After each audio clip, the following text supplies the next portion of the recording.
बारे में बता रहे हैं और यही बातें उनके बारे में याद की जाएंगी। बहुत बहुत शुक्रिया।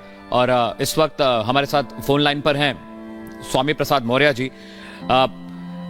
मौर्य जी, एक तो बड़ी बात यह भी है कि नेताजी नहीं रहे, लेकिन समाजवादी पार्टी के साथ आपका लंबा साथ हो चुका है और बहुत करीब से आपने समाजवाद को देखा भी है, समझा भी है, और लखनऊ में आपने बहुत लंबा वक्त बिताया, तो नेताजी के साथ उनके सानिध्य में काम करने का आपको मौका भी जरूर मिला होगा।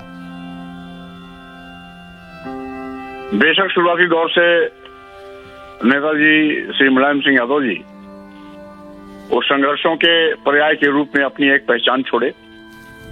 उन्होंने हमेशा समाजवादी आंदोलन के एक मुखर नेता के रूप में गरीबों की लड़ाई लड़ी। गरीबों, दलितों और पिछड़ों के हक के लड़ाई लड़ते लड़ते 3 बार उत्तर प्रदेश जैसे बड़े प्रदेश के मुख्यमंत्री बने, केंद्र में रक्षा मंत्री बने, और साथ ही साथ एक गवई गांव और झोपड़ी से निकले हुए नेताजी श्री मुलायम सिंह यादव जी अपने संघर्षों के बलबूते पर राजनीति के शिखर पर पहुंच करके इस प्रदेश और देश में एक ऐसा मिसाल कायम किया कि संघर्ष में वो ताकत होती है कि संघर्ष के माध्यम से विचारों पर चलते हुए आदमी किसी भी ऊंचाई तक जा सकता है। आज नेताजी एक लंबी बीमारी के बाद हमारे बीच में नहीं रहे।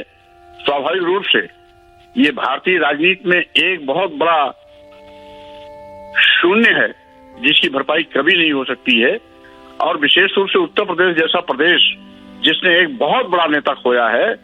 हम समझते हैं श्री मुलायम सिंह यादव जी के कार्य, उनके विचार, उनके संघर्ष हमेशा हम लोगों के मन मस्तिष्क पर रहेंगे और उनके संघर्ष हम लोगों को हमेशा प्रेरणा देते रहेंगे।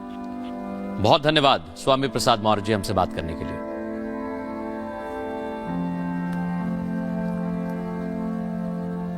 और हमारी सहयोगी प्रियंका इस समय न्यूज रूम में मौजूद हैं। नेताजी को प्रियंका याद किया जा रहा है, थोड़ी देर में प्रधानमंत्री भी पहुंचने वाले हैं। बिल्कुल, और देखिए लगातार अब एक के बाद एक वहां पर बड़े दिग्गज नेताओं को पहुंचने का सिलसिला शुरू होगा, लेकिन लगातार ये कहा जाता है कि मुलायम सिंह ने अपने परिवार के हर उस शख्स को सियासी पारी खेलने का मौका दिया जिसने इसमें रुचि दिखाई, और उसमें अपने बेटे भाई को राजनीति में आगे नहीं बढ़ाया, बल्कि अपने भतीजे, बहुए, पोते सभी सक्रिय राजनीति में रहे। और सबसे बड़ा नाम उसमें अखिलेश यादव का है, जिसको कभी भुलाया नहीं जा सकता है। उत्तर प्रदेश के इटावा में के सैफई से संसद तक पहुंचने वाले मुलायम सिंह यादव को राजनीति के बहुत ही मंझे हुए खिलाड़ी के रूप में जाना जाता है और ऐसे ही याद रखा जाएगा। कहते हैं कि कब, कहां और कैसे सियासी दांव चलना है, ये मुलायम सिंह यादव को बहुत अच्छे से समझ आता था, बहुत जल्द ही भाप लेते थे। वहीं लोहिया के आंदोलन से सियासी सफर शुरू करने वाले मुलायम सिंह ने समय की नजाकत को देखते हुए समाजवादी पार्टी का गठन किया और 3 बार यूपी के मुखिया रहे। केंद्र की संयुक्त मोर्चा की सरकार बनी तो उन्होंने रक्षा मंत्री जैसे बहुत ही महत्वपूर्ण पद की जिम्मेदारी भी संभाली। जानकारी ये भी मिल रही है कि जो पार्थिव शरीर है मुलायम सिंह यादव का वो लखनऊ ले जाया जाएगा, लेकिन जो अंतिम संस्कार है वो सैफई में किया जाएगा। तो एक बार अपने दर्शकों को ये बता दें, क्योंकि लगातार ये कहा जा रहा था कि लखनऊ में अंतिम संस्कार नहीं होगा, वहां पार्थिव शरीर ले जाया जाएगा, लेकिन वहीं से ये प्रक्रिया आगे होगी और उसके बाद अंतिम दर्शन करने के बाद ये जो अंतिम संस्कार है वो सैफई में होगा। इसी बीच हम लगातार अपने दर्शकों को बता रहे हैं कि किस तरीके से उन्होंने मुलायम सिंह यादव ने अपनी राजनीतिक पारी को एक मंझे हुए खिलाड़ी के तौर पर खेला है, कैसे अपने परिवार के जिस भी व्यक्ति ने राजनीति में रुचि दिखाई उनको मौका दिया, उनको दाव पेच सिखाए।